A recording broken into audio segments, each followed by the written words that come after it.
Well, Belle, these 24 reports are the first in a much wider batch of reports that the UK government is about to publish over the coming weeks, 80 in total. And they cover every aspect of life because basically the EU, Brussels and the UK are trying to unpick decades of close relations. They cover everything from the transportation of blood, organs and sperm to nuclear regulation. So there's a lot of meat in there and a lot of aspects that it's covering.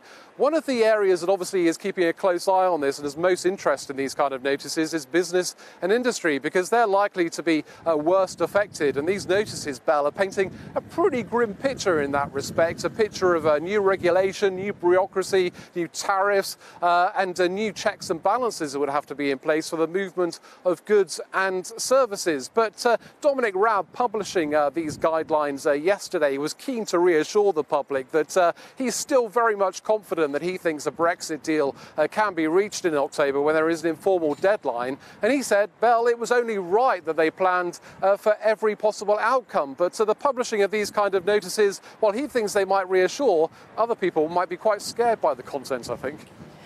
Dominic Raab seems fairly calm about the whole situation, but do you think those warnings from the Chancellor of the Exchequer should be heeded? Well, the Chancellor of the Exchequer, Philip Hammond, quite an interesting move coming from him yesterday, because just a few hours after Dominic Raab took to the podium to reassure the public, Philip Hammond published this letter, which he basically said in it that if there is this no-deal situation, then it could punch an £80 billion black hole in the public purse. The UK newspapers have had a field day with that this morning, some of them saying, well, what he says actually lays bare the political divisions in the government right now over Brexit, while others have accused him of launching Project Fear. Well, Belle, you know, if you look at it from the pro-Brexiteers side of things, they'll say that these notices that were published yesterday are scaremongering, and they'll say that this is all about short-term pain for long-term gain. But, Belle, this is a divorce like no other. It's not like a regular one where you say, I'll have the sofa and you can have the TV. There's far much more at stake.